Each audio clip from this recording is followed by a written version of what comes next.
Temples in India are diverse. They range from mammoth marvels to small roadside shrines. They are stunning symbols of not only faith and religion, but are a living repository of the evolution of Indian architecture and advances in building technology through the ages. In this episode of Building Blocks of Bharat, we explore three styles of temple buildings and complexes. The spectacular Brihadeshwar temple in Thanjavur that epitomize the Dravid or South Indian style of temple building. The stunning Khajuraho temple complex that showcases the Nagar or North Indian style of building. And the Hampi complex in Karnataka, which is a synthesis of the two styles. All these are World Heritage Sites.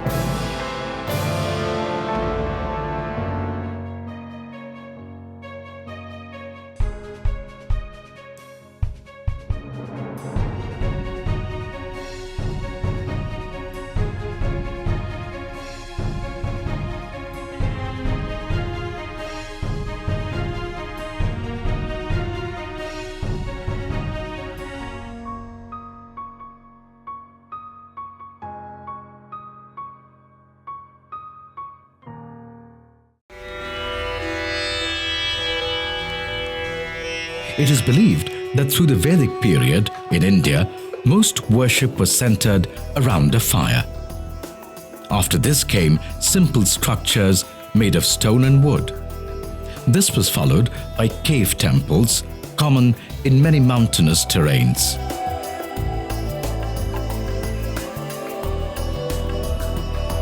So temples evolved from these simple origins to more intricate structures that showed a deep mastery of natural resources, advance of technology, engineering, and aesthetics. But as society advanced, temples became places of education, social gatherings, festivities, and marriages. And eventually, they became the nucleus of ancient cities. Markets flourished around them. Palaces and military garrisons were situated close to them. In the post-Vedic period, temple style can be classified into two broad categories: the North Indian style called the Nagar and the South Indian style called the Dravidian. While there are many differences in the two styles, Nagar or North Indian temples have a curvy linear tower. Nagar-style temple architecture originated during the Gupta period between 320 and 650 AD and is found mostly in North and Central India. The Dravidian or the South Indian temples, on the other hand, have a truncated pyramidal structure. The Southern-style Dravidian temple have their genesis during the age of the Pallavas of Kanchipuram between 600 and 850 AD and later dweller by the Chalukya of Badami and Pandya of Madurai. A third style of temple architecture, which is an amalgam between the Nagar style and the Dravidian style, is the Vesara style temples. These were also influenced by the Buddhist apsidal chapels and evolved during the period of later Chalukyas. Let us start our exploration from the Brihadeshwar temple in Thanjavur in the state of Tamil Nadu.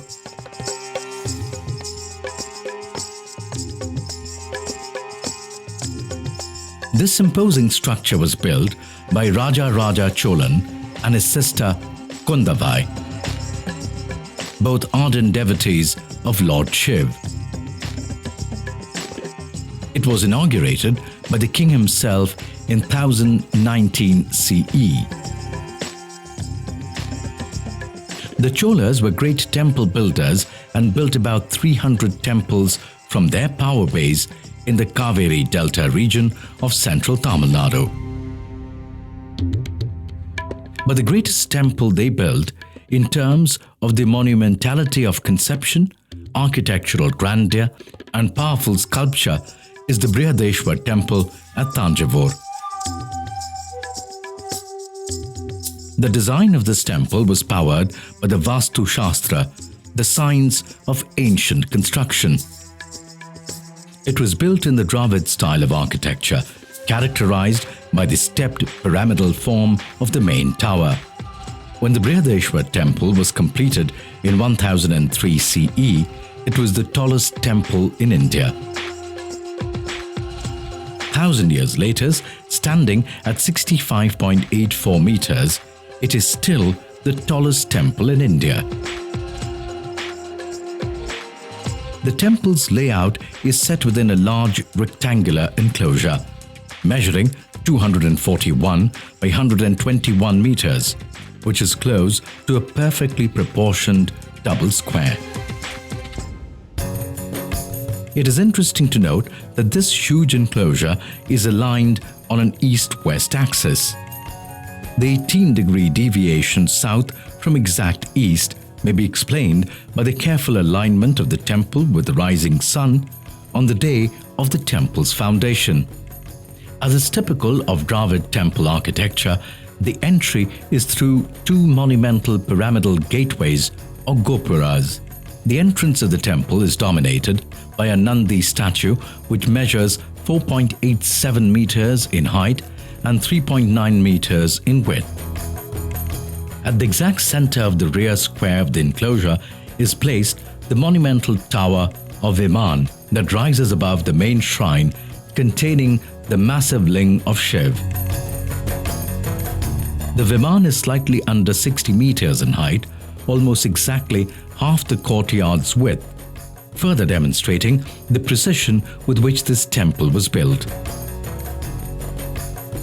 The tower, like much of the temple, is of interlocking stones without any binding material like cement. Such highly developed building technology is amazingly advanced for the time. The tower is shaped like a pyramid with a square base. It is raised on a monumental base with a two-story wall supporting the sweeping elevation of the 14 tiers of the superstructure. On the summit is the pot finial, stupi, installed in April 1010 that marked the consecration of the temple and the start of its ritual life.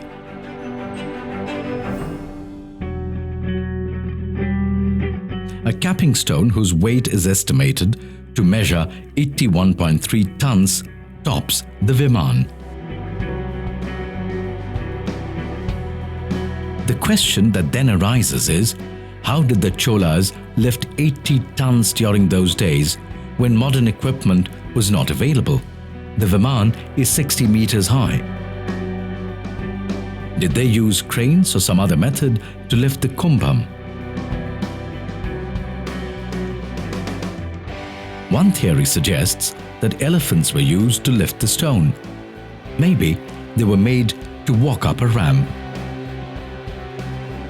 Another theory suggests that it was rolled up a circular ramp.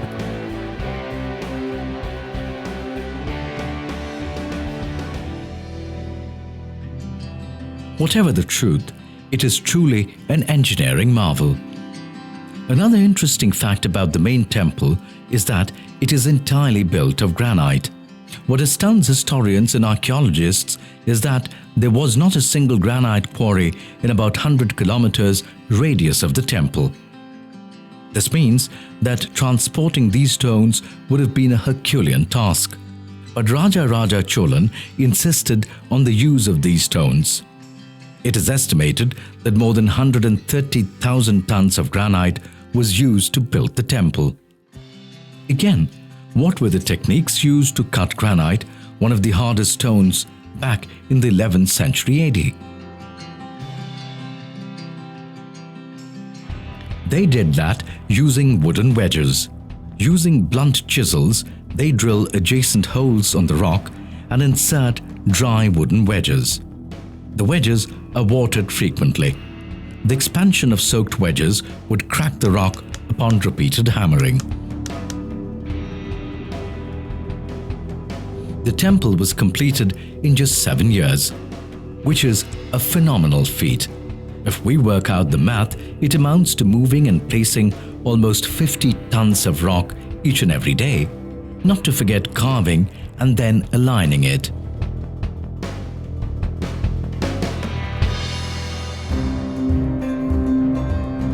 Inscriptions in the temple point towards Kunjarmalan Rajaraja Peruntachan as the chief architect of the temple. His successors survive to this day and practice the art of Vastu or Vastu Shastra. Before we leave the temple, let us wander around and take in the stunning sculptures that adorn these walls. There are depictions of dancers showing 81 of 108 perfect poses in Bharatanatyam. There is also evidence that the temple were a platform for talented dancers to showcase their talent. In the 11th century, temples were being built on an unprecedented scale across India. But few temples can compare to such a monumental single-towered shrine like the one in Tanjavur. Our next stop takes us to the temples of Khajuraho in Madhya Pradesh, which epitomizes the Nagar or North Indian style of temple building. From the 13th century, the Khajuraho temples lay lost and forgotten, till a British Army captain, T.S. Burt, happened to chance upon them in the middle of the 19th century. And this led to the revival of these stunning monuments. There are three temple groups here: Western group, Eastern group, and the Southern group. But we are focusing on the Western group. Now, Khajuraho was one of the capitals of the Chandela kings, who from the 9th to the 11th century CE ruled almost all of what is now the state of Madhya Pradesh and Chhattisgarh. The complex contains about 85 temples, but only 20 are still intact. It is believed that every Chandela ruler built at least one temple in his lifetime.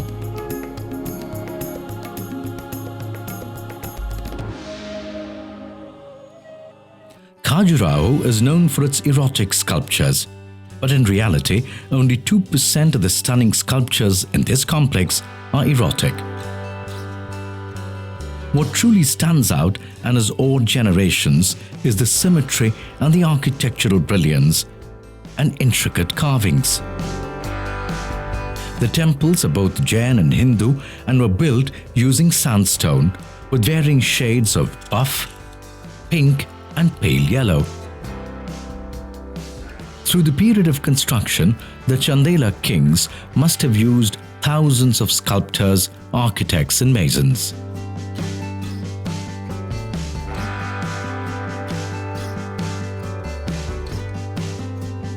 These builders constructed the temples in this complex in the Nagar style of building.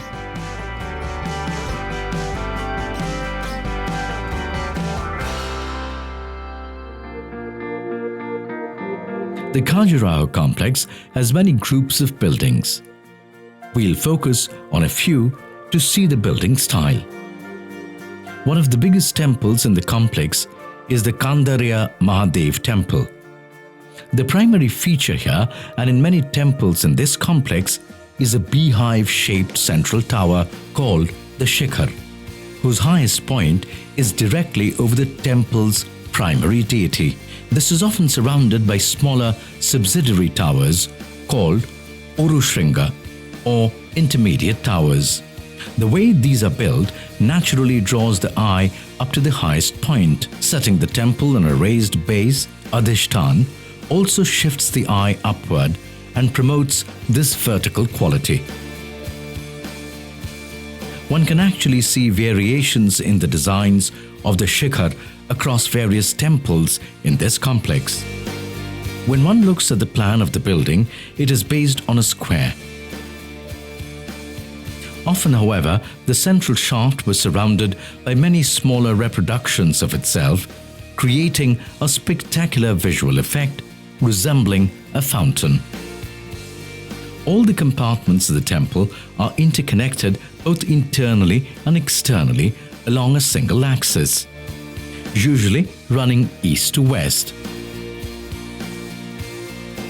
Every temple had the entrance porch called Ardhamandap, a hall or mandap, the vestibule or antaral, and the Garbhagriha or sanctum. The plan was inevitably symmetrical both in the layout and the final structure. The kind of uniformity in temple design created almost a code that could be replicated across the region, and this incorporated a deep understanding of the science of design. The tower in the Nagar temples have decorative arches known as gavaksh.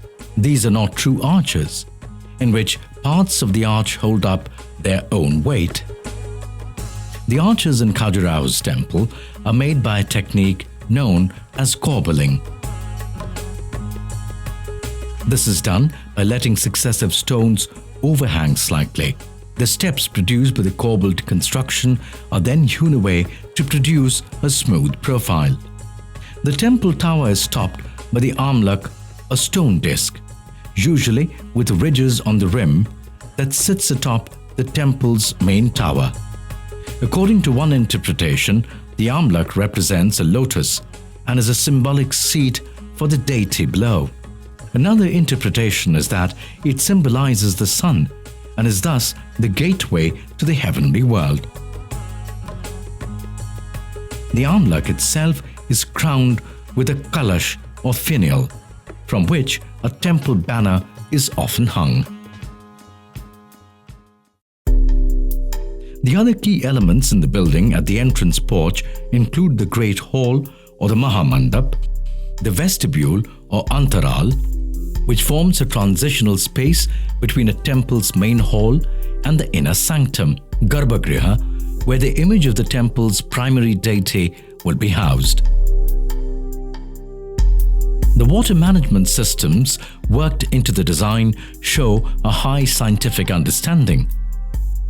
First, like many other temples, there are water bodies nearby. The current water bodies include Shiv Sagar, Prem Sagar, Khajur Sagar, also called Ninora Tal, and Khudar River. All the temples also have sophisticated drainage structures like spouts for water to drain off and tapered platforms. We could spend so much time exploring the myriad other details of this complex, but we want to explore one more temple.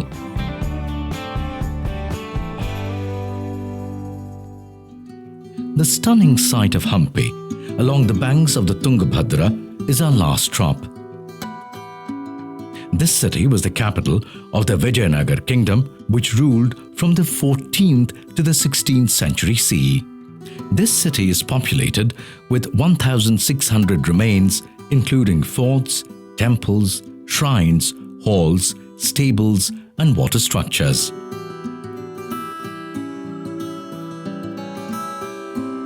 This is a great example of how a temple was the central point of the city, surrounded by water bodies, markets, and living spaces. In fact, traditionally, many of these townships developed around the temples. Now, what Hampi has in abundance is rock. Millions upon millions of boulders shaped the geography of Hampi. The main stone used here was granite. It was a harder stone than usually used for temples. But this was the most abundant rock available on the site. It was also an economical option. So while the lower portions of the temples used granite, the upper portions often used terracotta.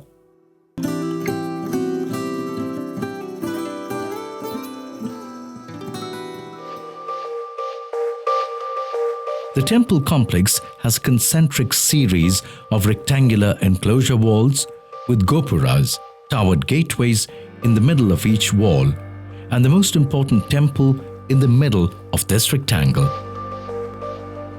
The site also has large and small temples. Some of the main temples are the Virupaksh, the Krishna, the Achyutarya and the Vithal temples. Large temples consist of a main shrine, a shrine for the goddess, mandaps for the performance of different ceremonies, all enclosed in a prakar or compound wall with a lofty gopura over the entrance.